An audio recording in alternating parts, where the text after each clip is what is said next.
Welcome, everybody, into Stick Welcome. Drift, episode 17. Randy, how are you doing? Yes. Randy, what is on your sweatshirt? We've been in this call for like 20 minutes beforehand, and I have not asked that. I didn't look at it a single time. This What is is a that? cat flipping you off. What? My roommate in college gave me this, and it's way too big for me, so it's a great, like, just sitting here sweatshirt. Honestly, it looks good. Yeah. That's a tall cat. Yeah, it's really tall. Cool. Anyway. That really threw. I didn't see that one time when we were like getting everything set, and that I'm still staring at it. I'm surprised I've never worn this around you. I've had this for 9 years. I guess I just don't look at you. Yeah. That must be the case. That's crazy. But either way, good to see you, Randy. We got some games to talk about. Today's episode is just going to be filling in on some games that mostly that I've finished, because I was talking to Randy and he said he's been jumping between a few games. Yeah, I've just been jumping around. Haven't really finished anything. Totally fair. What have you been jumpking into? Oh, actually, I did finish one. I finished ODST. I did that. Oh, nice. Yeah. Hell yeah. Gearing up I've been for playing a little bit of. Oh, I was going to say gearing up for our entire Halo Legendary marathon. Oh yeah, I forgot we're doing that. I've been thinking about that. I also meant to mention this before we started streaming, but maybe after, if we have like 5 minutes, and if you don't need to hop off immediately, maybe we'll discuss how we like when we want to start that stream up and do that. Yeah, in Final Fantasy 14. Yes, I was going to mention that too. And also, one of the reasons why I wasn't jumping straight into Xenoblade Chronicles, I bought Xenoblade Chronicles, the definitive version for the Switch 2. One of the reasons I didn't jump straight into it is because I wanted to figure out the streaming situation with you. Because in addition to Final Fantasy 14 and the Halo Marathon, we were talking about switching off with a series where I would play the Xenoblade Chronicles games and you would play the Kingdom Hearts games on stream. So, oh yeah, maybe we'll still see if we can figure something with that out. And if that's the case, then maybe I hold off and I stream it on the channel instead for the first playthrough. Figure that out by the end of the stream maybe, and see what we do with that.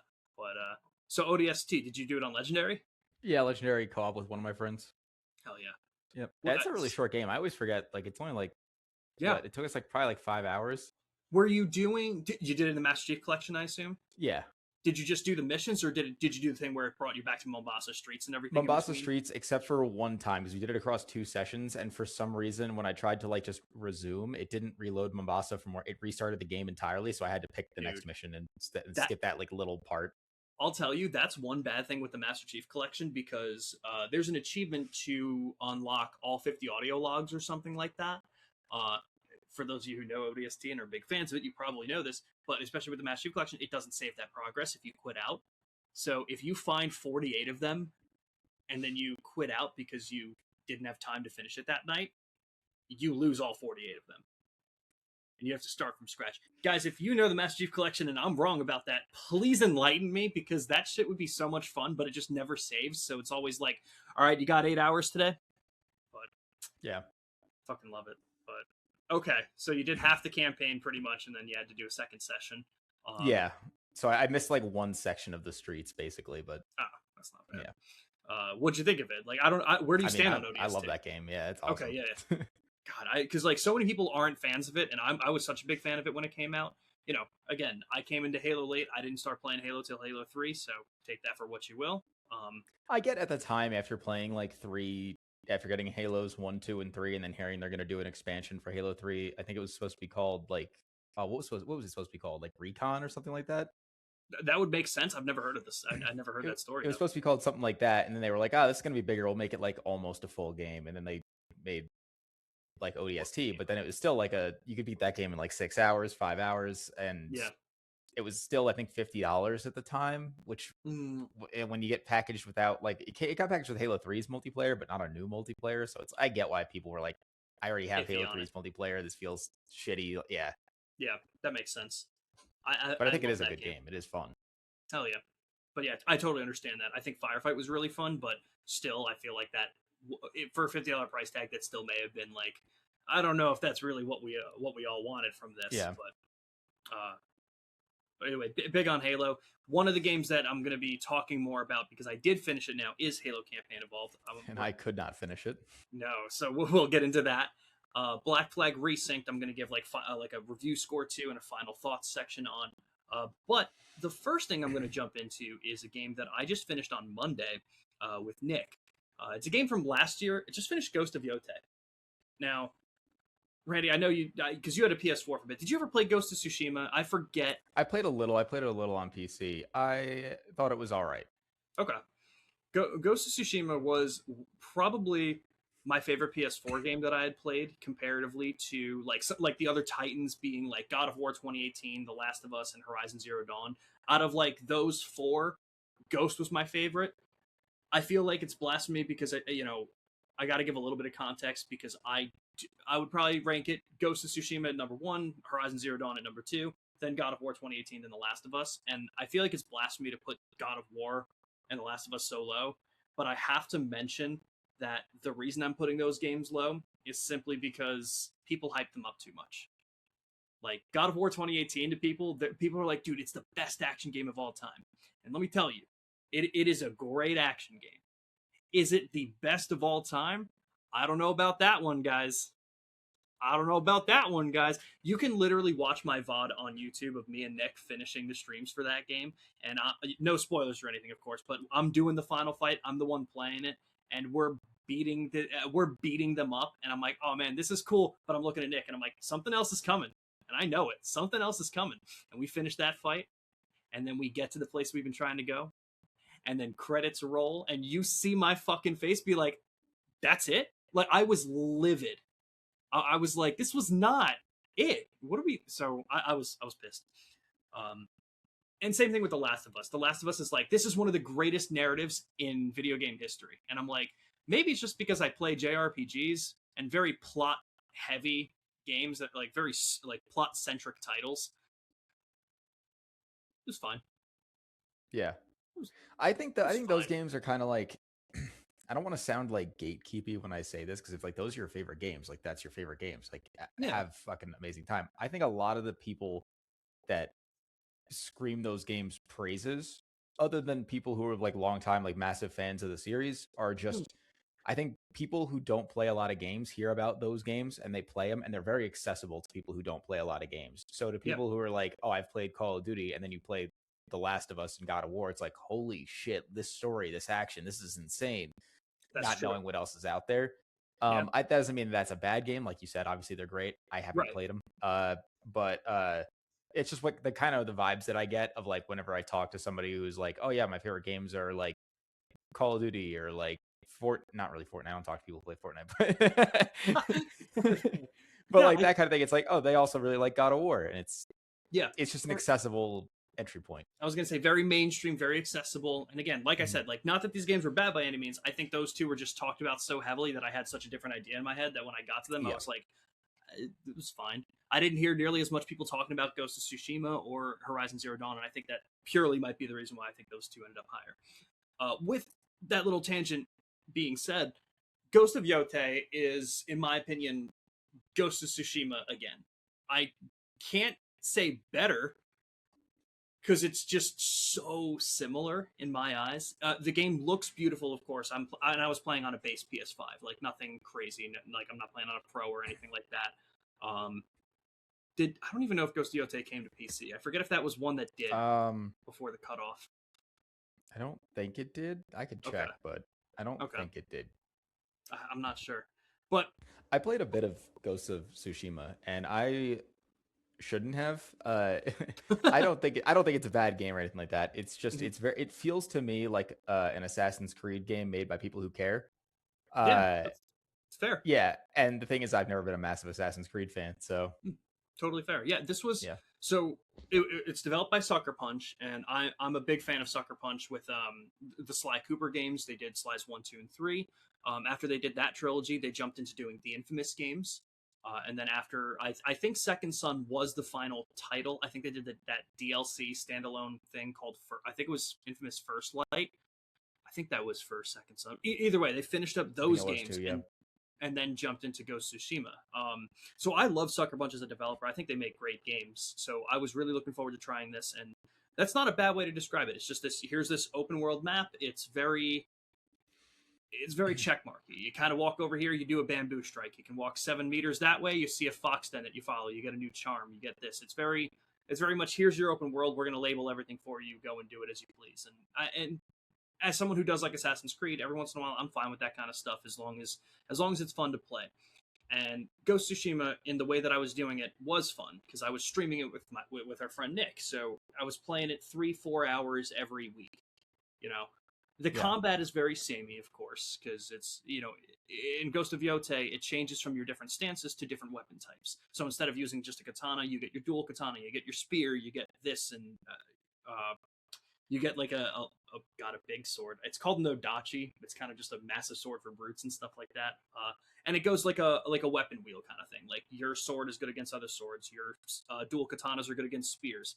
So when you're going up against 8 enemies, it's kind of just looking at the weapons that they're using and trying to determine which ones to go for first. And that's the combat. We're going to get into Beast of Reincarnation later because a big problem with Beast of Reincarnation that people are saying is there's not a lot of enemy types. Well, let me tell you, there's not a lot of enemy types in Tsushima or Yotei either. Like, I have points about that, but yeah, we'll get to that later. Yeah. So there's not a lot of enemy variety in these games either. Like I said, like you'll have enemies with those different weapons. You'll have enemies with bow and arrows. Later on in Yotei, they get guns and stuff. So there is a little bit, but for the most part, it's the same. It's not a super long game either, which kind of keeps it there. Ghost of Tsushima's story was probably one of the weaker parts. Not that it was bad, it was serviceable. That's how I felt about it. Like, it was, at no point was I bored by it or anything. I just never felt super strongly about it until like certain end section stuff. Kind of the same way with Ghost of Yotei, honestly. It started off as just a revenge story, and I'm like, we've seen this a million times in media. This is nothing special. There were some cool points in the middle of the story, but I will say the final boss fight in Yotei was way more satisfying than one of the final ones in Tsushima. Again, not getting spoilery, but I thought the ending was done much better in Yotei. I don't think I have too many other thoughts about it. At the end of the day, I'd probably give Ghost of Yotei an 8 out of 10. Because it's a fun game. It's a great game if you like that action combat. The game looks beautiful, and if you like Tsushima, you'll like Yotei. Like, they really changed next to nothing. It's still the same checkboxy stuff. Your fox ends, your bamboo sticks to cut. It's very similar. So it was a fun game. I'm gonna try the multiplayer Yotei Legends. I haven't done anything with that, but me and my friend. I didn't know that came out. Yeah, that came out back in March. I think we talked about it probably very briefly for the Fantasy Critic League, because I think Nick picked it up for his, and it's missing one score to get it's missing one review to get an official score, and I don't think anyone's coming back to that one. Yep, I picked up the Pokopia DLC thinking that was going to be a shoe-in, and it didn't even get a page. Dude, I'm actually shocked at the fact that it doesn't have a page. Knowing how well the original scored, I'm blown away by that. Yeah, me too. Because, like, at least with when Yotei Legends came out, I think there were 2 other bigger multiplayer things that were launched. Because I think Yotei Legends launched either the same week or the same time as Marathon did. And there was another multiplayer game that launched around that time, too. So I was like, if this doesn't get reviewed, it's because there's other multiplayer things that are coming out that people don't want to play Yotei Legends for. Yeah. But I don't know what Pocopia's excuse is. I really thought that was a shoe, and I thought that was a smart pickup when I saw it. So wait, no, it does now. It does now. We're good. Oh, it has a score? What is it? 88. Oh, what is it? 88. Oh, I thought you said 98. I was like, what? Oh, so, yeah, no. Bubbly Basin. Yeah, it took a couple days, moves. I guess, after it came out. Yeah. That makes sense. I guess sometimes, like, especially with like DLCs and stuff like that, you're not getting the early review codes, so it's not getting scored super quick. I don't remember how we got here. Oh, Yotei Legends. I'm going to try and jump into that at some point soon with one of my friends. We did Tsushima Legends, and we had a lot of fun with it. So it's more Yotei. It's just, that's all it is. So I'll have fun with it, and I'll hopefully we'll see what Sucker Punch does next. They're definitely not going to do another Sly Cooper anytime soon. I'm not going to be holding my breath for that one. I don't think they would ever want to do it anyway. They've said that in interviews where I think they had an interview one time where the person asked someone from Sucker Punch that he was like, how much of your studio would be excited to do another Sly Cooper game right now? And the dude, I cannot express the disappointment in that man's eyes for being asked this question. He was just like less than 20%. Like, and he brought up a good point. It's like, they haven't done a Sly Cooper game since 2005, so it's been 20 years since they've done one. So he was like, the majority of the workforce of Sucker Punch doesn't even know Sly Cooper that well. Yeah. And I'm like, that's that's insane, but totally fair. Makes sense. Yeah. They're there for the Ghost team, so we'll see if they get their third game out. They do a lot of trilogies, so we'll see if we get another Ghost game or whatever Sucker Punch does next. I'm hyped for it either way because I love Sucker Punch games. But I think that's all I have for Ghost of Yotei. Like I said, 8 out of 10, good experience. If you guys like Tsushima, check out Yotei. I don't think anyone needs me telling them that 10 months after the fact, but in case you need a reason, I got you. Now, Randy, with the couple games that I wanted to talk about here, I've got Black Flag Resynced and Campaign Evolved. I figure Beast of Reincarnation will save for last, if you're cool with that. Do you have a preference to what I should jump into? Do you want me to just jump into Black Flag and then we'll let's talk do about or Campaign Evolved and then do Black Flag. Okay, so I'll start off with a couple of updates with where I was at, because I believe the last time that we spoke about it, both of us had just finished Assault on the Control Room. Yes. Yeah. So actually, do you want to talk about it, and I'll bring up some points, because I got stuff to talk about with like 343 Guilty Spark and the library and shit. Okay, I mean, like, what did you think of those? I'll have to start with saying that I couldn't finish the game. There is a bug on PC specifically for 50 series graphics cards, which unfortunately I have right now. So basically, when I load into the mission keys, I kill the like hunter flood right in the beginning. I go into that next room, game crashes every single time. And I looked it up, and they said, yep, if you're on any of these 3 past drivers updates, the game will crash there. They said they put out a fix for it.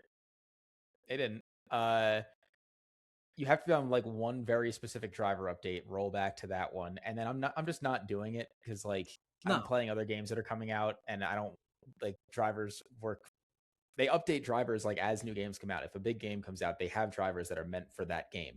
So like every new update, like Beast of Reincarnation had one, and I wanted to play that, so I'm staying on the most recent one. I'm not rolling back my drivers to then have to update them forward again once I finish these missions. Like, not doing it.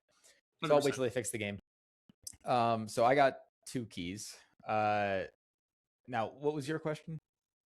So I was gonna bring up thoughts on like 343 Guilty Spark and stuff, because that was the next mission.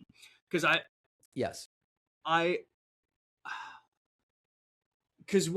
you had mentioned that your friend said that like he felt the vibe was completely thrown off with 343 Guilty Spark. Like they didn't like how it was done in the remake. They felt it wasn't. Yes. So I'm gonna say something. Your friend half agree with part of it, but not the lighting thing. Okay, because I'm going to start this off. I'm going to be aggressive for a second. Your friend is a fucking idiot. Yeah. I disagree 1,000. I think it feels so much better in the remake. I think it looks so much more disgusting with the flood growths all over the walls. Yes. Like, I like that stuff. So I'm curious on what you disagree with then. I'll let you jump into that. So my thing was just that in the first one, it's foggy, which it isn't at all. It is dark, which is better than the Anniversary. At least it's dark. But it's not foggy. So you can see like instead of just having like the blips on the radar and being like, what is that? Like flood? Like, now we know it's the flood like running by, and you see like maybe a little bit of movement or something like that. You can just clearly see it. There's not really like, it's not hidden really anymore. I mean, have you played the mission in the OG recently? Because like it's not foggy in the building. No, not in the building. I meant outside before you enter. Oh. Well, before you enter, you don't see flood. No, you can in the OG. Oh, I didn't know they're out there. They're in the wall. Like if you walk by, radar will ping them, and that's the thing is it's so foggy you can't really see anything. Interesting. So you might be able to get a glimpse in a couple of spots of them. In this one, and especially in Anniversary, you can just walk over and see them standing there weirdly. It's like okay, there they are. See, that's interesting because I never knew that, so I didn't even think to look for it. Interesting. Yeah. Okay. Once you get inside, it's mostly okay. My only problem really is the Forerunner architecture. I think it's hideous. I hate how 343 does it. I mean, that's been talked to death by everybody, and that's not just solely this mission or anything. It's right, just in general. In general, yeah. It doesn't look ancient and mysterious. It just looks like stainless. It looks like the side of a Cybertruck. Stainless steel, yeah. Yeah. Basically.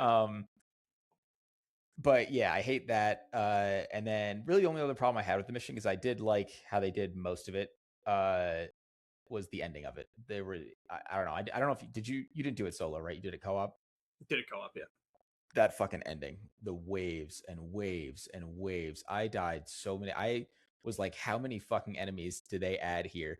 And my friend who had actually done it too is like, it felt like there was a little more, but there wasn't that many more. I was like, I streamed my game for him. I was like, look at this shit, dude. And he's like, holy fuck. Like I was killing things for so fucking long, just sitting there like.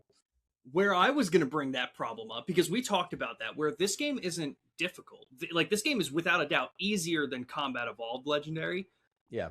But it's because of how the enemy AI function. So to combat that, they didn't change the enemy AI to work better. They just gave you 10 times the amount of fucking enemies to deal with. Yeah.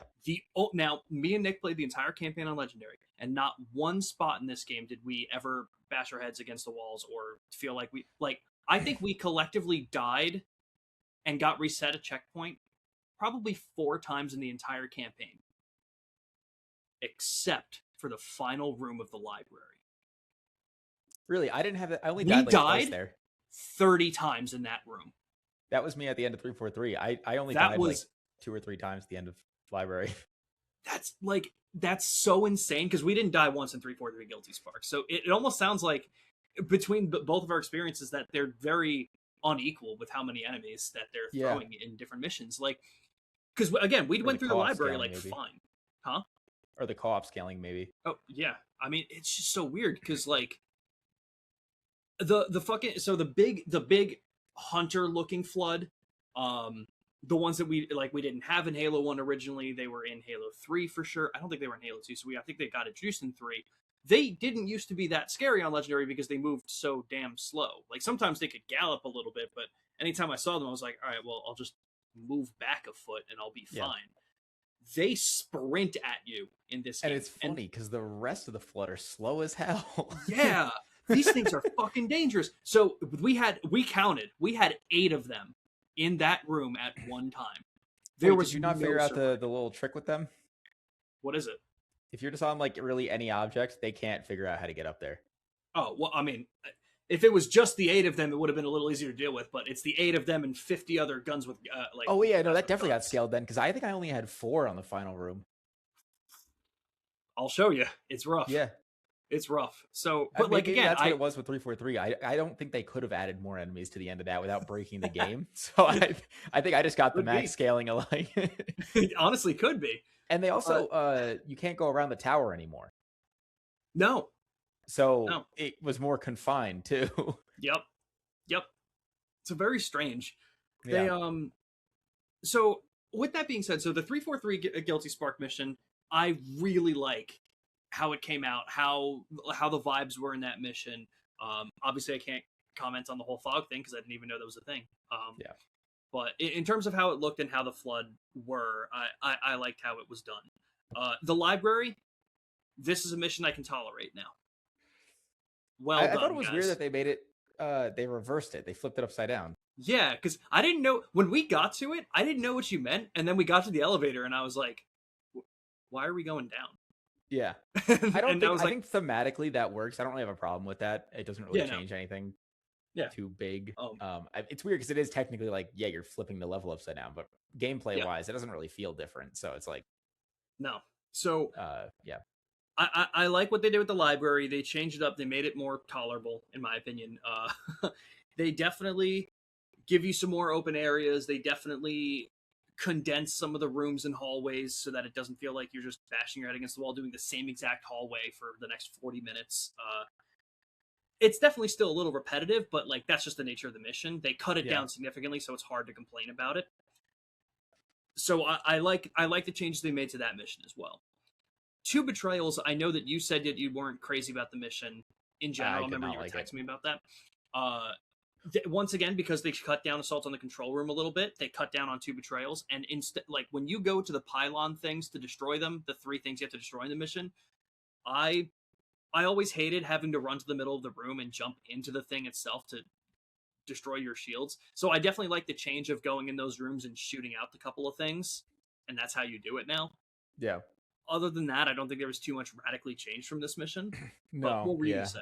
I I remembered something else from 343 that one of my friends pointed out that I thought, actually the friend who made the comment about the level, he pointed out, because I was streaming the mission and he had already beaten the game, and he was saying I was nearing the end of the mission right before the final area, and he was like, "Wait, this is the AI from Reach, right?" So, and I was like, "Yeah, I believe so." Obviously, they didn't have the flood, but right. It was basically that AI, and he's like, "And that game had sprint."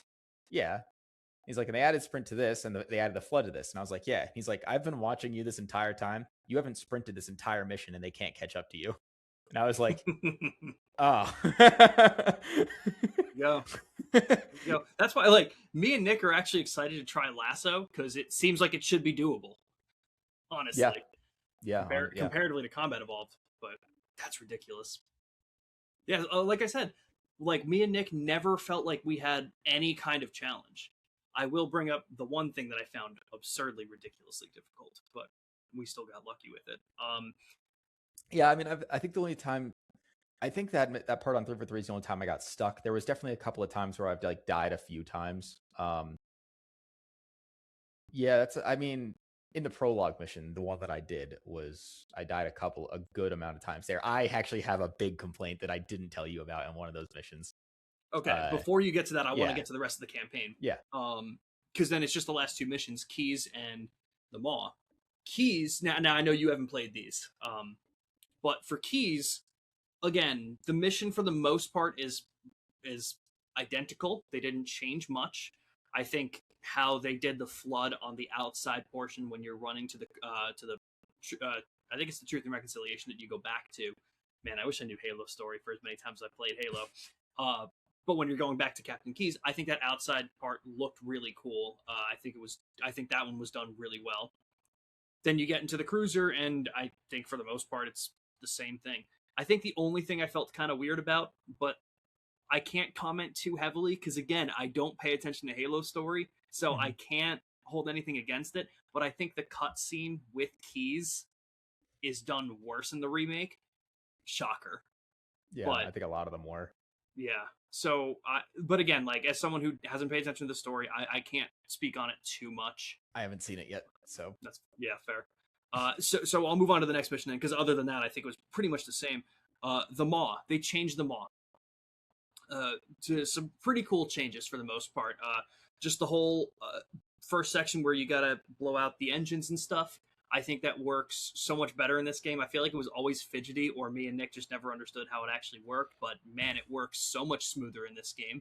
It's also a hell of a lot easier, again, because of the enemy AI with the Sentinels and the Flood kind of not focusing totally on you at first, so it's a lot easier to survive during that section, so way quicker. Now, the one thing, and I actually want to look this up really quick, because what I think they changed on the Maw is how much time you're given to ride the Warthog at the end of the level. They increase it or decrease it? Decreased it significantly. Really? How long do you have? Man, Google fill-in for a lot of the Google fill-in options are how long do you have to take Plan B? How long do you have to wait to take a pregnancy test? Damn, I don't know what I'm searching. How long do you have at the end of the Maw in Combat Evolved on Legendary? Because I really think they decreased it significantly. Because I need to know how much it was originally. Oh, no, maybe they didn't. I don't remember it being this crazy. So anyway, apparently it's the same amount of time. On Legendary, you have 5 minutes to go through the whole Warthog section. Now, they changed a lot of it in the remake. I think for the most part, it feels like they condensed some of it, but that could just be me misremembering at this point because I thought it was longer in the OG. But they definitely put in a couple of very open sections that were not there in the OG that make it feel like it took longer. So me and Nick got it our first try. Of course, for those of you who aren't familiar with it, you have a 5-minute timer to drive to the end of the mission, and then you run to the actual end point, and you have 5 minutes to do that. Because it's on a timer, you don't get any checkpoints. You don't get any checkpoints once that timer starts going. So if you die anywhere in that, you restart the 5 minutes. We got onto the endpoint section with less than 1 second on that timer. We thought we lost. And I'm like, I flipped the Warthog once. We didn't crash into anything. Granted, I probably could have driven better. I just didn't know the layout because they changed a lot of it. But I was like, damn, dude, like, that tight? I didn't remember it being that tight in the OG. So that's why I'm kind of shocked to see that it's still 5 minutes. With that being said, I think it still feels really cool. I don't think it's as cool as Halo 3's. I think we talked about that during the Halo mission tier list, but still really cool. Without getting into spoilers, of course, because this one is new for the campaign evolved stuff. I don't like the ending cutscene. Have you seen this or know what it does? I have not, no. Okay, so yeah, I won't say anything. For those of you that have beaten it, you'll know what I'm talking about. I thought it was stupid as shit, especially with where we're at. I'll leave it at that. We'll talk about it when you beat it in 6 years when they figure out the driver situation. When they figure out how to fix that. Or maybe when NVIDIA just puts out new drivers and maybe it fixes it. That would be nice. Yeah. So, okay. So that takes care of the bulk of the campaign. Randy, you did the first of the prequel missions. I've done all 3. So I want you to start us off here. Okay, I'll start off with, I fucking hated it. It was literally, to me, it was just 3 to 4 waves of enemies, normally like 5 to 6 enemies in a room, with the other waves waiting kindly outside the door for you to finish killing the last one before they run in. You would finish that, run through a hallway, another open room, same thing, waves of enemies. I thought the dialogue was terrible.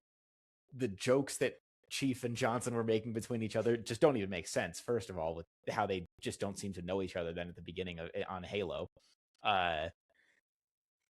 Awful. And then there was one part specifically that I was getting a little fed up with the mission, and I was like, I came to yet another room of what I assumed to be multiple waves of enemies before another hallway, and I was like, can I just run through this? And I tried to run through it, and I was getting shot at the same part every time. So I was like, okay, so they're starting to track me at one point, and I'm taking a little too long to get to the door because I'm like right before the door. And I realized what was slowing me down just before I was getting to the door.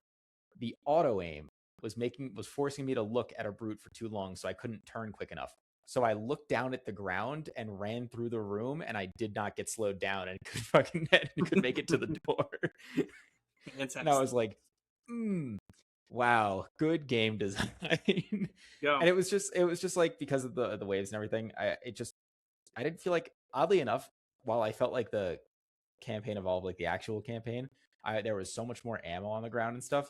I felt the opposite in the prequel mission. Like, I was running out of ammo constantly, and it was just weird to me that, first of all, there was UNSC weapons on the ship.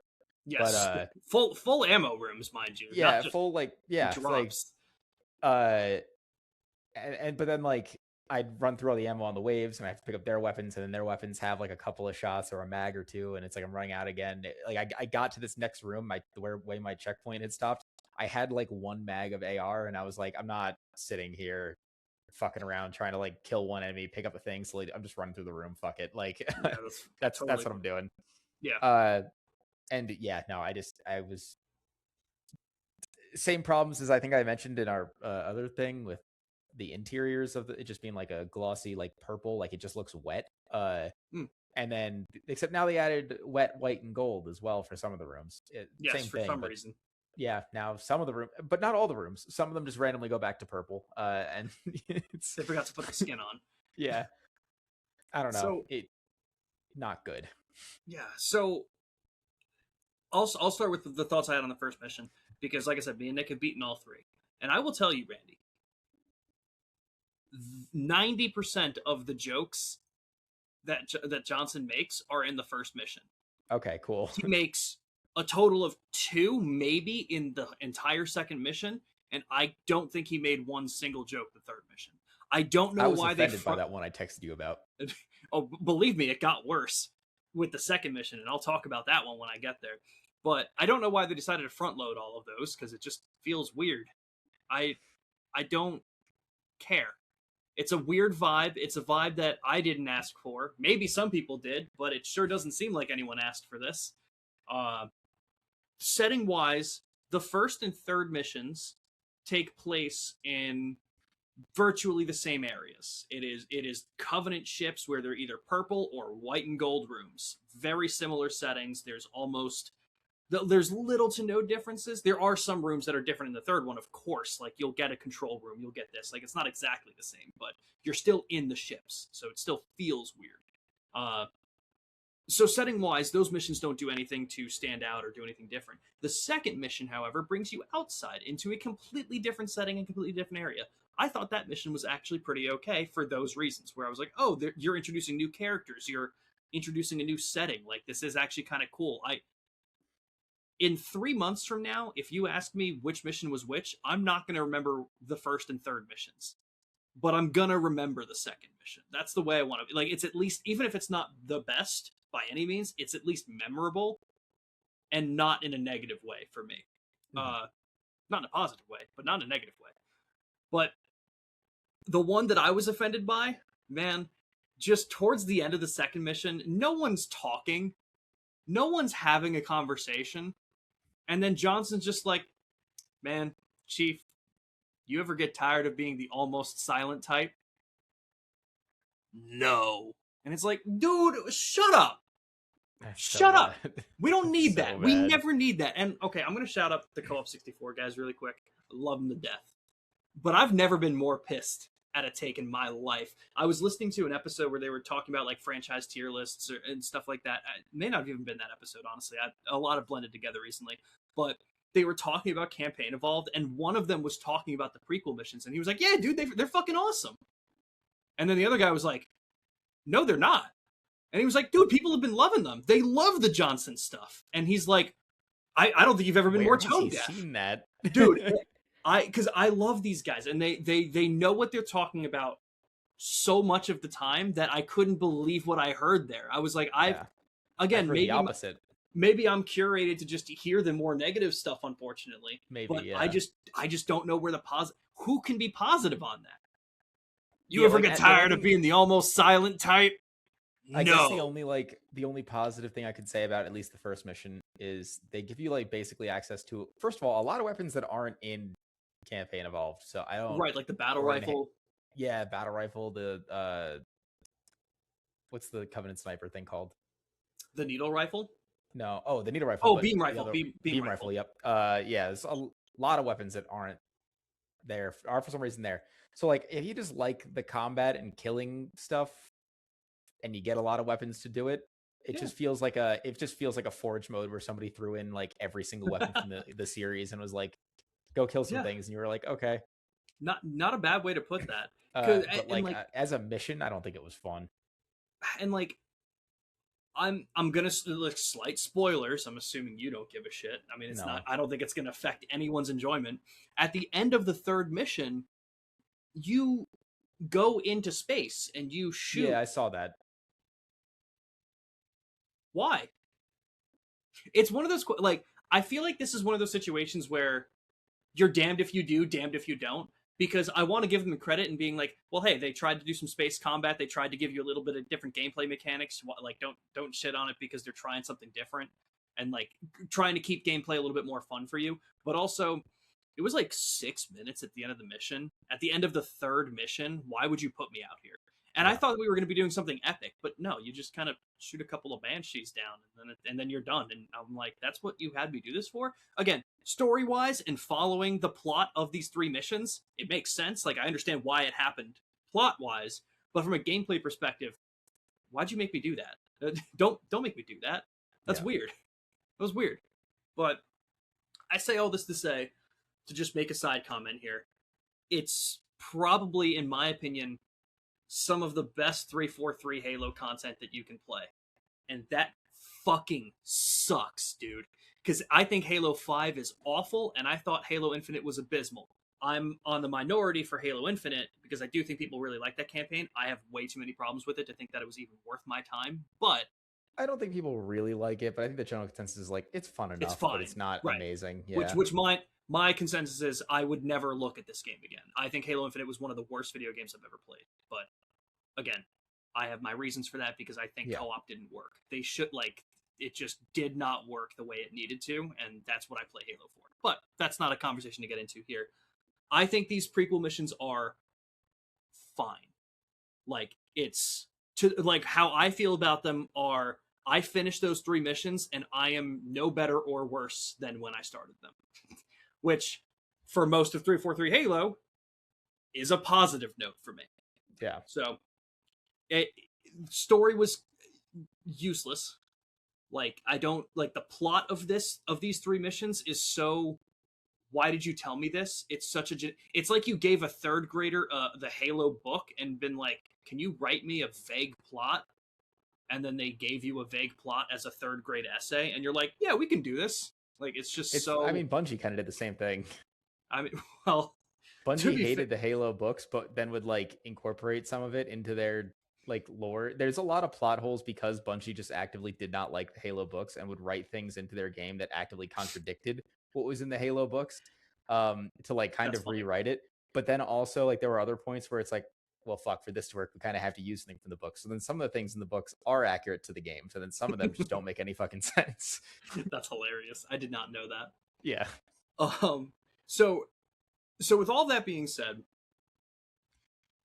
the only thing I haven't tried yet in Campaign Evolved is the remix stuff. And I am so looking forward to doing a remix campaign.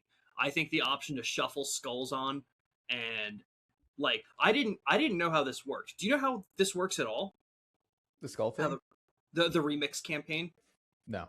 So basically there's 39 skulls in the game. There's three skulls in every mission and 1 terminal. I had a lot of fun looking for the skulls. But once you find a couple, it unlocks the remix campaign. And there's 3 skulls that automatically get turned on no matter what. And one of those skulls randomizes enemy factions. So if you're playing through 343 Guilty Spark and you get to that room where all the Flood get introduced, that might be brutes in this now. That then you walk out. Then you walk outside the room, and then those Flood turn into Covenant and stuff like that. And I'm like, that's interesting. Like, that's a fun little quirk. Like, why not? But that skull is always on. There's another skull for random weapons. Like, if there's an assault rifle on the ground, that could be a fuel rod gun. That could be a magnum. That could be like it's basically like Fiesta, where like random weapons. And then the 3rd skull that gets turned on, I believe, is enemy factions no longer fight each other. So you are the only enemy to every enemy. So it gets to be a real pain. Oh, yeah, okay. Like, that's a little rougher, because then you look at, like, when the Sentinels were fighting the Flood in the Maw, and you're like, oh, that's going to be But hey, fun. they might not even be Sentinels in the Flood. That's true. That's true. So I'm looking forward to all that, because in addition to those 3 skulls that are always on, it then chooses random skulls to throw on at that point. So I think that sounds really fun, just really unique, just a different way to play this game, and I'm kind of looking forward to seeing how that gets handled and that gets done. So as of right now, I'm going to be very consistent tonight, but I would probably give Campaign Evolved an 8 out of 10. Because again, like, it's so hard to score a remake. Yeah. Because as we've talked about this, whether it's been on the podcast or not, you have to score it for what it is and not what it could have been. Because you have to score something for the package that you're given, not the package that you haven't been given. The problem is when it's a remake, it's right fucking there, guys. It's right here. I know what I could have had, and I don't have multiplayer, so if I'm counting the fact that multiplayer isn't in the game as part of my score, I would give it a 6. Totally maybe fair. a 5, honestly, just for not having multiplayer. If I was just saying like this is what the package is and this is what an enjoyment level of it is, I would probably go 7. Okay. But I would say I think, like I said in the last one, it's probably the worst way to play Halo Combat Evolved's campaign, but it is still Halo Combat Evolved. Right. It's like it can only be so bad at the end of it. So yeah, I'll kind of. I don't think it's going to change my score unless the remix campaign is the coolest fucking thing in the world. But I can't imagine it's going to change my mind on anything. No, I probably still have some fun with it, but it's still the package is not worth, I think, the price that it's at. To be honest, not for the remix campaign alone. Yeah, no, it's just not. Yeah. So that's my thoughts on Campaign Evolved. I'm gonna jump into Black Flag Resynced real quick. I'll start this with my score. I probably spoke about most of these points last week, but I wanted to have like a little bit more of like a center stage section to talk about it. But by the end of it, now that I finished it, I have 40 hours in it. 30 of those hours were actual playtime. The last 10 hours were trying to get the last achievement that was dictated by real-time events. That was unfortunate, so I just needed to leave the game on for like 10 hours and randomly check in. That was unfortunate. Wish I knew about that ahead of time. But I'm going to give this an 8.5 out of 10. Like, I think Black Flag Resynced is the best way to play this game. Like, I think it is. The game looks incredible. I'm going to give like a short list here and then delve into some of the meatier stuff. I think the game looks incredible. The game feels good. The combat is more interesting than the OG. The naval combat was made more fun. They put in a lot of quality of life updates to make it feel less grindy. I never had to grind for money or grind for materials to upgrade the ship completely, so it definitely feels more streamlined. There were other things I was going to say about.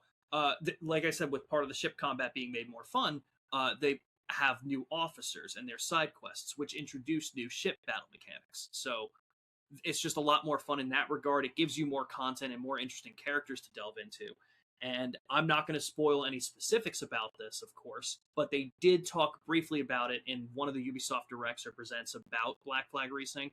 They added like an 8 quest line towards the end of the game that's brand new to this game, and it delves into a specific character, and I think that was so much fun. It was so well done. The diving sections that they changed up in this game look beautiful. The fact that you can dive anywhere in the game now, not that there's things to do, but instead of there just being blank empty sea, every once in a while there will be a treasure chest at the bottom of the like random ocean you decided to stop at, so there's a reason to do some of these. They just really killed it on all angles, I thought, for this. The combat feels like a decent mix of being the simple combat that we liked from the OG without being so mind-numbingly boring about just I'm going to counter and then chain all of my counter kills to the rest of this ship. Yeah. There's enough going on where you are parrying at certain times, you're using your guns, you're using your weapons. Like, it feels like the cross between the simple stuff and the stuff that they were doing in Assassin's Creed Shadows, but without the skill tree mess of the RPG system. Closer to like Mirage? Much closer to Mirage. Yes, that's actually a better way to put it, for sure. Definitely better, closer to Mirage than anything else. So if you like Mirage and you like that kind of feeling, like I think you'd like this a lot. I'm trying to think if there were any other like there was a couple, not really story changes as much as location changes. Like, the story for one of the missions that takes place on a very specific island, the story is exactly the same, but because the layout of the island changed, it's a little different for how you get there and how you do the fight, but everything else is the same. They did that for a couple of locations, but again, I think they streamlined a lot of things where it doesn't feel bad. It doesn't feel like I'm missing anything. I wanted to talk about this the same week that I talked about Campaign Evolved, for the reason that it's like, I have to review what's in front of me and not what could have been. But I would give this a higher score than the OG because this is everything that I would have wanted from the OG made better, in my opinion. And I think a lot of people feel that way too. This is, I think, one of the highest rated Assassin's Creed games in a long time. I think and again, maybe it's just been curated towards the positive stuff for me, but I haven't heard many negatives. I think the only negatives I've really heard is like the skin stuff, which is, in my opinion, pretty gross. But yes, of course, it is a single player game. You don't have to buy it. Right? Yeah, it doesn't do anything for you.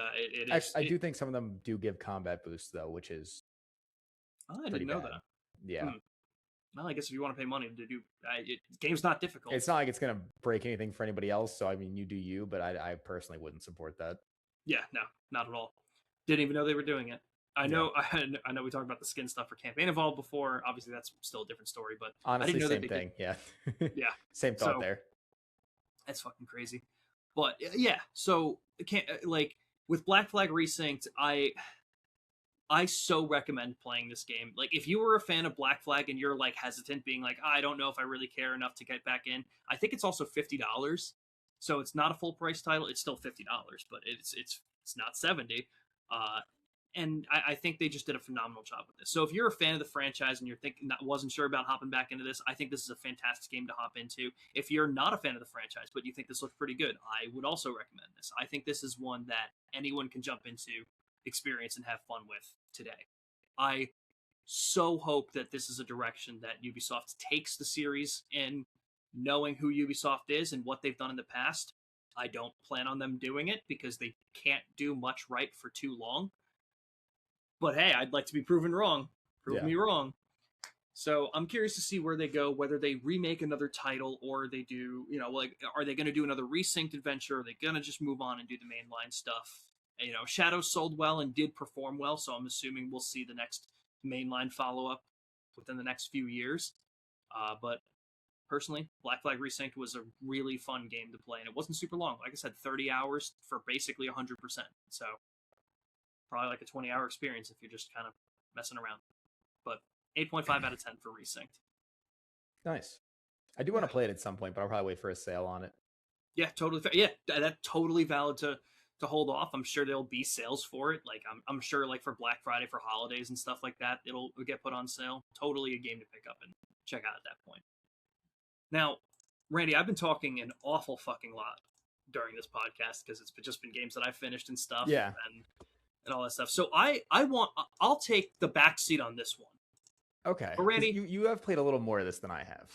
Yes, but I think you might have stronger thoughts. So I want to piggyback off that, and I'll get to stuff that you don't hit afterwards. But okay, take me through Beast of Reincarnation, the new outing from Gamefreak. Yeah, I got to like the end of the third area, and I'll just come out and say I'm probably done with the game. I wanted to like it so much more than I did. It's like every time, it's like Game Freak didn't want me to like the game. Every time I had a moment of like, oh, that's really cool, or I'm enjoying something else would come in as part of the same system and just ruin it. I like the story, the premise seems really cool, and like the setup started to seem really cool, but then every cutscene is an exposition dump with two people with the most emotionless faces just yes, so then you start walking this way, and that's every cutscene. There's no movement, there's no excitement. I'm gonna cut in. You spoke way too fast for that to be a good impression. Yeah, it's like they did say they were gonna patch that one. How do you patch that? Also, they just cut the dead air, speed it up. Yeah, I don't know. Just fast forward 1.25 times speed. Oh my god! Everything is the cutscenes are so slow. Nobody has an expression. Nobody has any emotion in what they're saying. But like the premise started to seem cool, and they just killed it. And through the presentation, I don't know, like the combat seems pretty cool. That's probably my favorite part of the game. Is I think the combat is pretty fun. Agreed. It does feel a little janky, but like going into the combat, a lot of people say that. I'll say this: a lot of people say that the enemy variety is lacking, and I half agree. A lot of the enemies are very similar. But there is some variety there, at least through like the three areas. I have seen quite a few different enemies. The bigger thing, and also I do, just to like go off that really quick. I don't know. I feel like where people say that is, it's very hit or miss where people say enemy variety is lacking. There's a lot of games that people love have pretty bad enemy variety. I'm just going to say Nier because I think Nier was one that Game Freak obviously looked at for inspiration with this game. The enemy variety is pretty bad in Nier. Yes. I don't think it's so much that the enemy variety in Beast of Reincarnation is bad, so much as it is their movesets they don't have them. There's like 2 attacks for every enemy, and then you get to a boss, which is just a bigger version of a regular enemy, and they'll add 1, maybe 2 attacks to that moveset, but basically do the same thing. Yeah. And I don't really have as much fun with the combat then. It's like, again, it's like something I liked, but then you kind of killed it by making none of the enemies do anything to me. Like, even on like the harder difficulties, it's not like it gives them more moves or anything. It just you take more damage. Yeah. What else? The soundtrack I started to like in the beginning, but it kind of started to fade into the background. I was looking for it than it was like actually amazing. It accenting it. Yeah. I don't think I needed it. It wasn't like it was bad though. Gear and progression, I didn't really expect a JRPG to let me see the gear I was wearing, but I really wish it would. It doesn't. It lets you see the weapon. But the weapon upgrades are all very linear. The the skill tree is kind of cool. I did like the skill tree. It actually gives you some new stuff, and then if you go down like 2 different paths and being able to mix things, it converges in different points and gives you some things there. So I don't know. There was some variety to the maybe not to the build necessarily, but in the skills. I will say, I like that they did do a skill tree, literally, like where the actual like branches and stuff are the roots of the tree. So it actually And when you goes get the arts, the new flowers appear in abilities. her hair. Yeah, that's really Yeah, cool. I thought that So was really cool. There's a lot of small stuff here UI that's thing. like, yeah, there's a lot of stuff here that was like it was really cool, but then it was just always balanced out by something that was just not great. And then To every positive, there's always a but like it to yeah, everything. There's to always everything. something. And I think they had a good idea and a good concept here. I just think it didn't get executed well. And I unfortunately, like I know you were saying you wanted Game Freak to be vindicated by this game. And unfortunately, I was playing this thinking like, man, if this was made by somebody else, this might have been better. Hey Randy, I'm starting to think it's also Game Freak at fault here. Dude, like I don't know how many glitches you've encountered. I watched a whole cutscene where she like pulled her sword out and she was doing this really cool move and like slicing some people. It wasn't a sword, it was a gray rectangle the entire cutscene. The texture I never saw that loaded happens in. on some consoles. It did not happen to me. Yeah. It Yeah, was a rough one. Definitely Game Freak. the only real bugs I had, there was the one clip I sent you of where I like deflected something and I just got launched across the map. That never There was happened to me. that one was just funny though. It's only, I don't know, it didn't really ruin Right. anything, so whatever Yeah. to that one. Other than that, there was one thing I noticed where there was a couple of times where I jumped weird and I got stuck on the map. And the game like teleports you somewhere else because it's like, hey, you're stuck, which is kind of weird to me because that was like that means that they knew this was going to happen in places and it implemented that to, but not well like, enough to actually make it make sense. They just were not like, well all enough right, to make yeah, no. we need a hot fix for this. I'll just Yeah, throw I them know like some games have like in case you're stuck, go to the menus and press this button, but that seems more like we didn't find anything. If we did, in case we missed something, here you go. The way the Game Freak implemented makes it look like we did find things and this is all we can come up with. Yeah, just a real lazy way of going around it. Yeah. So I agree with pretty much exactly everything that you said. For every positive, there's a but. For everything that they do well, there's always a I just don't know if this is it. I think the one of the big things that to talk about here is the obvious comparison to Nier. And it's always rough when you're being compared to something as masterful as Nier. I'm not saying that Nier has the greatest combat because I don't think that's true. But I think every other bit of Nier is perfect. The soundtrack and the implementation of the audio designs are perfect in that game. And also, it's not like the combat's like I'm thinking about, I'm playing Nier going, I wish I had better combat. It's just there are games with better combat. Right, exactly. It's not like I'm playing Nier and it's like, oh, this is bad. I wish I was doing something else. It just isn't the highlight. Yeah. The story of Nier is incredible. And the thing is, when you're looking at like what I believe, and I think what a lot of people believe to be damn near close to 10 out of 10 perfection in a lot of those areas, you're looking at this. And I don't think I don't think I want this to be the defense of the game. But also keep in mind, this, and I could be wrong, so keep me honest here. This might be Game Freak's first attempt at actual voice acting and hiring people to voice things. It might be. I don't know if Little Town Hero had it. Okay. But like I feel like it did. I don't know. I don't remember. It that game wasn't good. Doesn't make it more okay in my opinion. This is horrible. Speaking the cutscenes? Go for it. Okay. What the fuck was with the design choice to like have the voice acting like hidden in a menu only on the main menu? I didn't know that English was an option for the first like area of the game until I saw something online, and then I was talking to my friend who had beaten the game, and I was like, yeah, it's weird that like, and he made a joke about how like Game Freak finally figured out voice acting, but only for one voice, and I was like, what do you mean? He's like, you can only play the game in Japanese. I was like, nope, you can play it in English. It just doesn't fucking tell you. Oh my god. Well, I'll tell you why. You don't want to play it in English. It's atrocious. Apparently, the Japanese like voice actors are stacked for this game. I forget who was involved in it, but they are like famous voice actors in Japan that are part of this title. I looked up the English voice cast and I didn't recognize any of them. I'm glad. I didn't want to. it's just done so poorly. And the fucking cutscenes, man, dude, some of them are just like they're so bad. I want to say to everyone here that I don't think I'm thinking this because it's Game Freak and there's the obvious tie-in to the Pokemon franchise, but I haven't seen some of these emotional cutscenes done so badly since Pokemon Scarlet and Violet.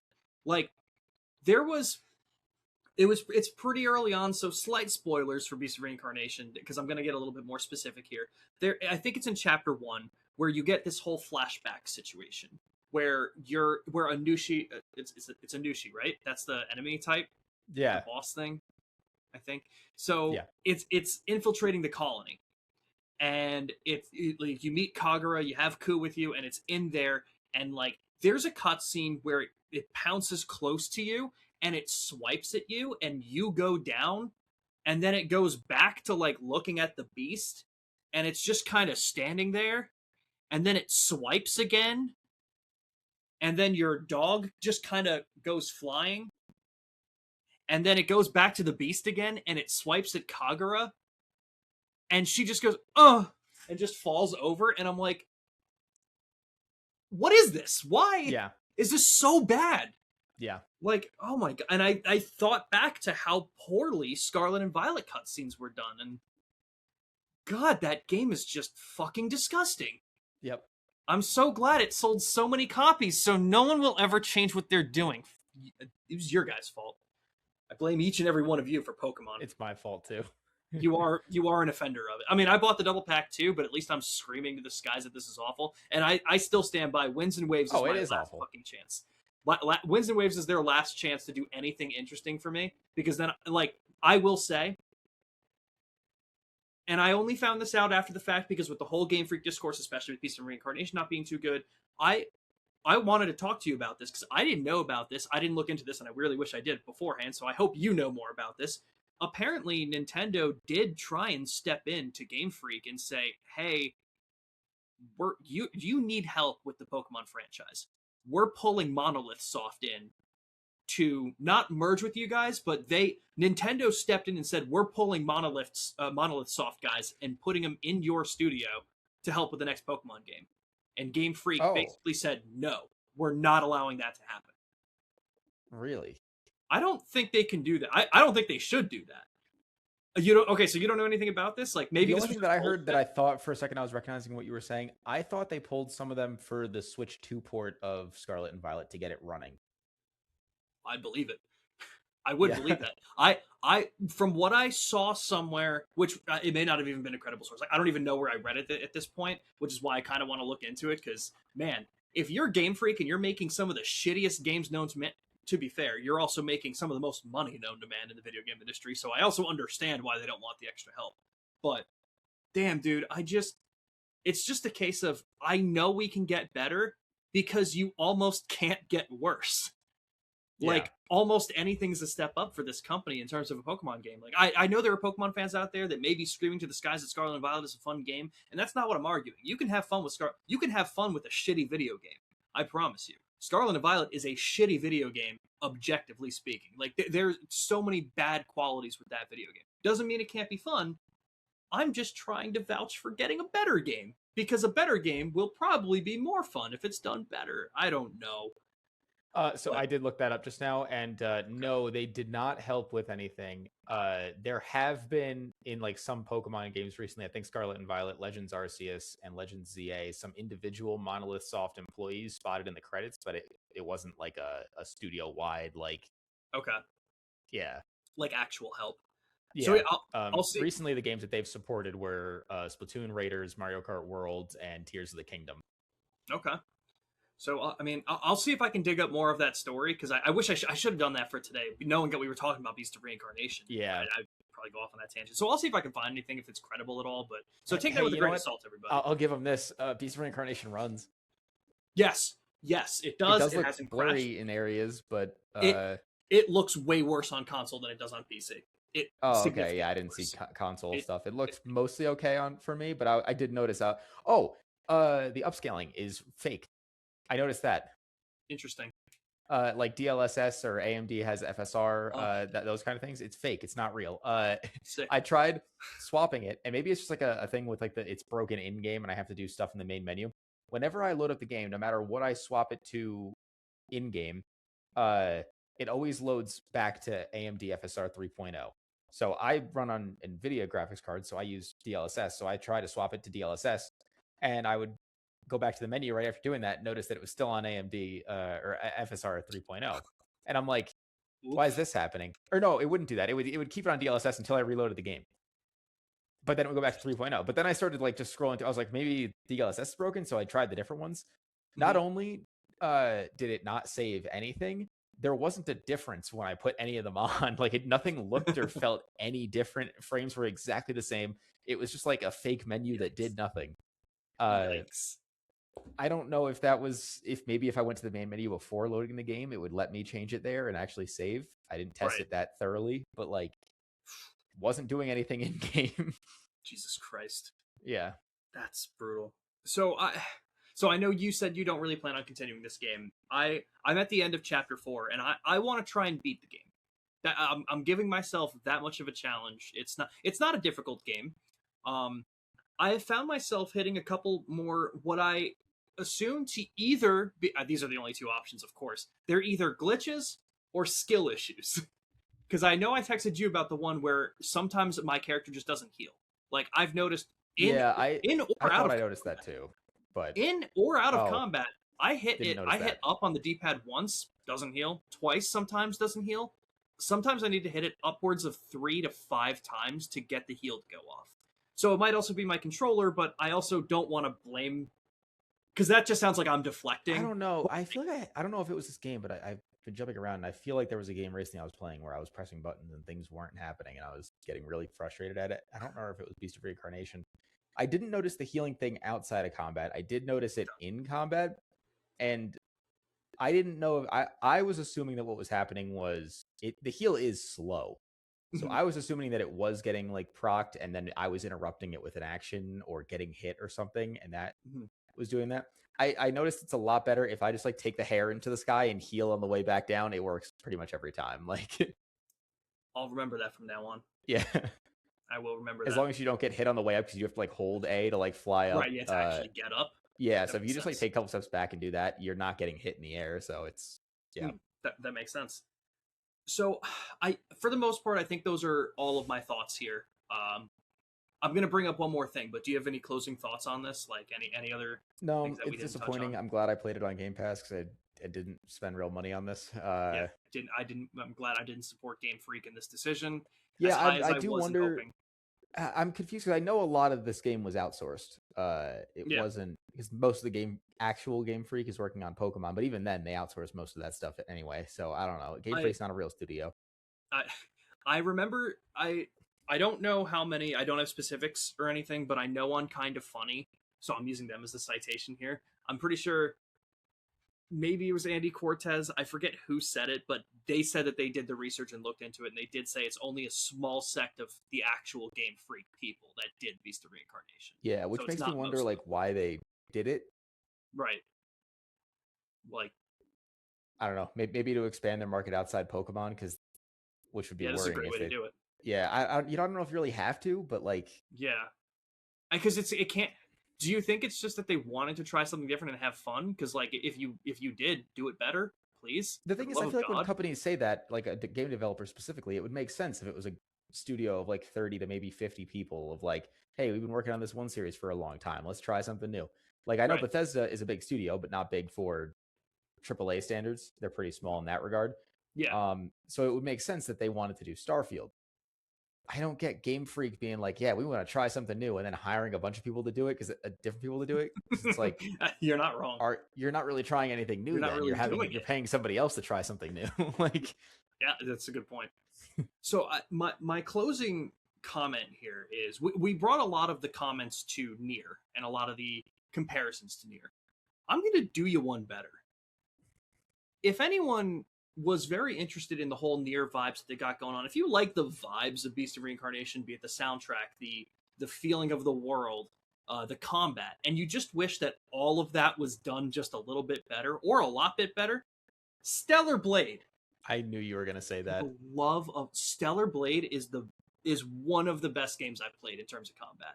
The problem is that you're giving me that look right now, and it's because it's the Gooner game, isn't it? Is that why you're giving me that look? No, it's because I actually tried it recently and I wasn't into it. You're fucking wrong. I need you to explain yourself. The right combat now. was good. The combat was good. I'll give you that. But it just, I don't know. The world looked like Nier, but just felt more somehow lifeless in a post-apocalyptic thing. Like I wasn't convinced that people used to live there. Okay. Like the combat was fun. The Gooner thing did take away from the game for me. I'm not gonna lie, a little bit, but I understand. I can't get past that, but yeah, I don't know. It just actually going back to Campaign Evolved, the jokes the main character was making, I wanted to hit her. She was making jokes about just like all of the jokes. This was like really early on because I only played for like an hour or two. All of the jokes, which she probably did about 4 to 5 times in that hour to two, were she does not understand humanity, and that is the joke. Like there was one specific one where I actually was like, all right, like out loud to say, like nobody in my room, just like, all right. Interesting. Where I don't remember any of that. They walked into a room that was like I think it used to be a library. It had a bunch of bookshelves on it, and brother, you didn't play for an hour. You played for 15 minutes.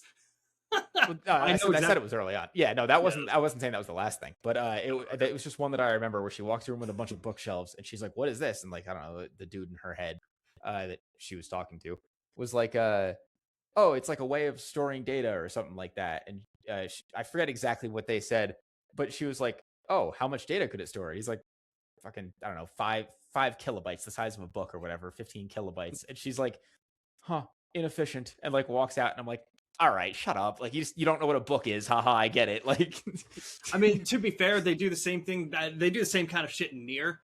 So I understand that it's not great, but I mean, I also thought that the voice actor of Adam from Stellar Blade was the same voice actor of Brad. I thought they were the same guy. Oh, I didn't notice. The same guy. Yeah, it's not. They Stellar Blade is definitely a better game than Beast of Reincarnation. I'll say that 100%. Absolutely. But I also understand the reasons.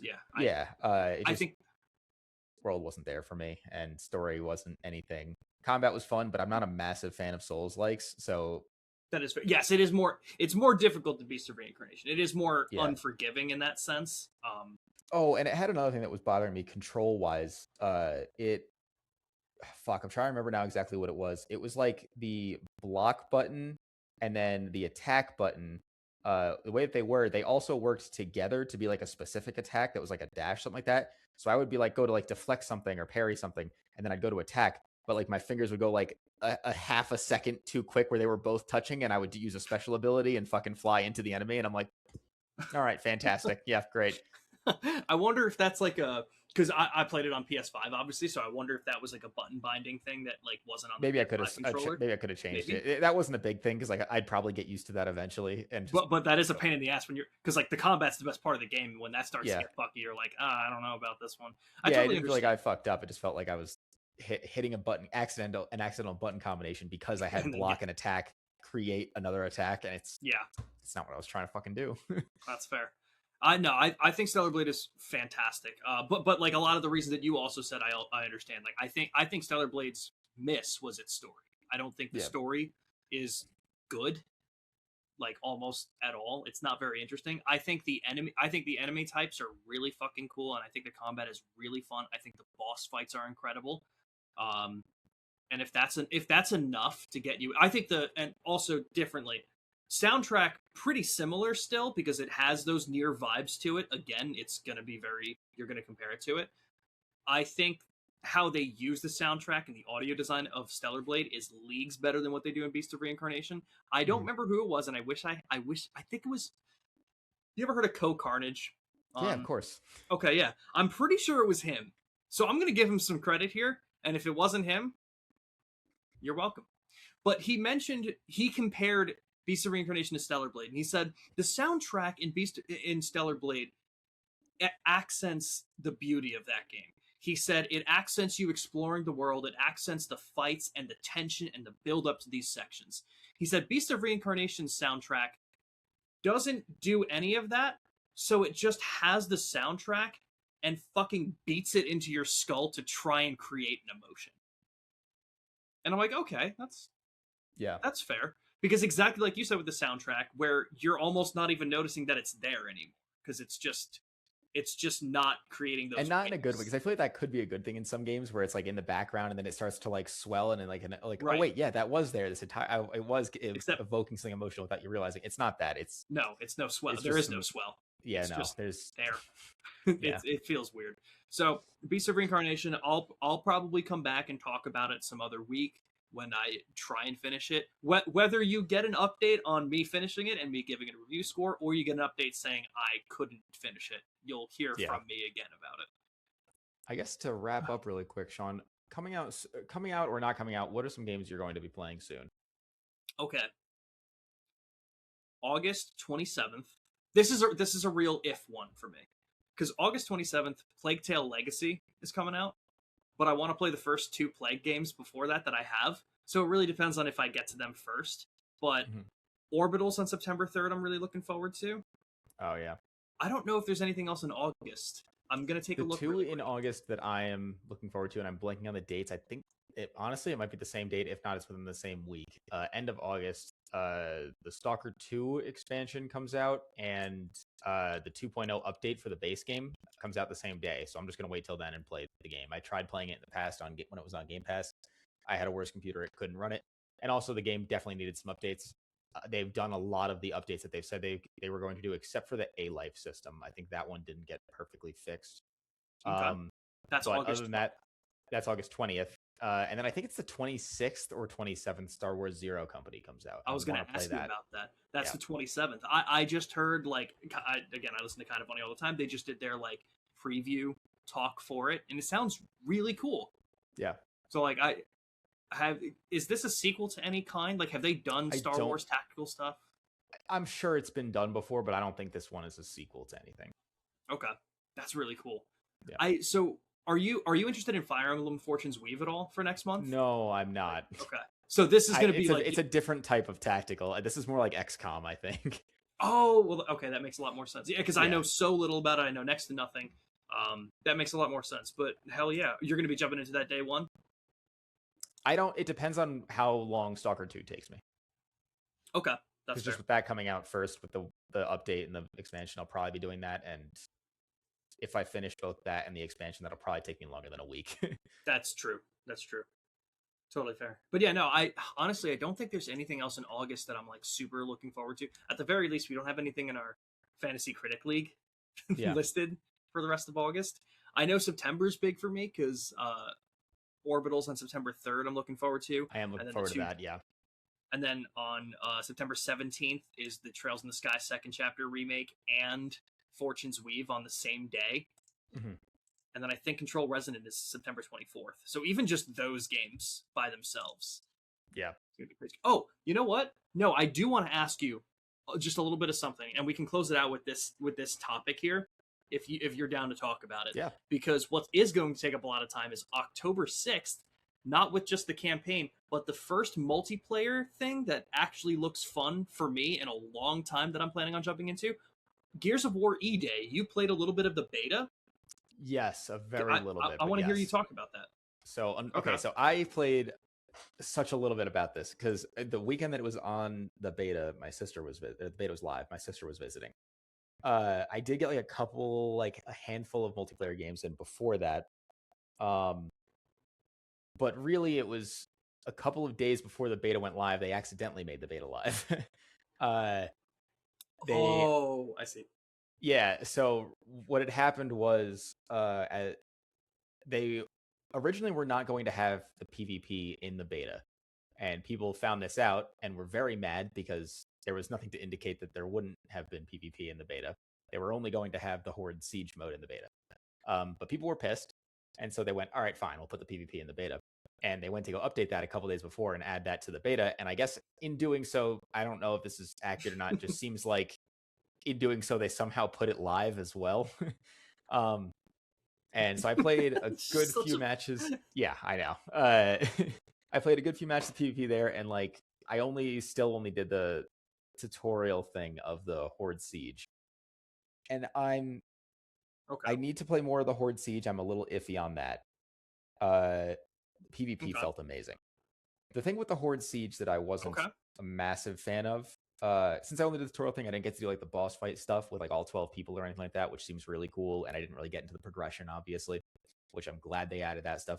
The only thing that I did not like about it is with the squads going to different areas on the map and then getting mission objectives and like maybe mini missions. There's like side missions, there seems to be as well. There's not really defenses to set up anywhere. Like there's like I think there was one area I was watching one of my friends play it too. There was like one area he was defending. There was like a single turret you could put, and like that was pretty much it. And except for a couple of like little mines and stuff you could place wherever. But like there wasn't much defensiveness, like horde things that you would expect in that. One of my other friends was talking about it, and he fucking loved it. And he loved having to move around to different areas and like going to help other squads, or like as you're just crossing paths, going to different things, and like, hey, they're getting overrun. Let's jump in there and help out real quick. So it seems like there's a lot of cool things to like there, but it kind of also gets rid of some of the horde aspects that you expect from horde. Whether that's a good thing or bad thing, a personal preference, and normal horde is also there. So if that's what you prefer, then that's what you prefer. And it's 12 players, right? Is it Horde Siege? Yes. Is it 3 squads of 4? Yeah. That's so cool. Yeah. I mean, who knows 12 people at this point, but you know. I don't. I don't even know if I know 3 people that would play this. That's not true. Fair. Because I already know you, and I'd only need to find 2 more. So yeah, we can figure that out. But PvP felt amazing. That's until I get into the sweaty lives of people fucking wall hopping and I can't hit anything. And yeah, that's something I was thinking about, because I was like, I feel like when you're thinking like some of the big Xbox 360 time period multiplayer games, when you're thinking Call of Duty, you're thinking Halo, you're thinking Battlefield, you're thinking Gears. Gears was by far the sweatiest, I feel. Like, that was the one, like, I couldn't jump into that and learn how to play. No, yeah. This one definitely looks a little bit easier. I've seen some people posting the clips online of, like, people trying to do the wall bouncing stuff, and they can do it. But I also am getting clips of Gears 2 and 3 back in the day. Man, it was worse. It was so much faster. Like, all right.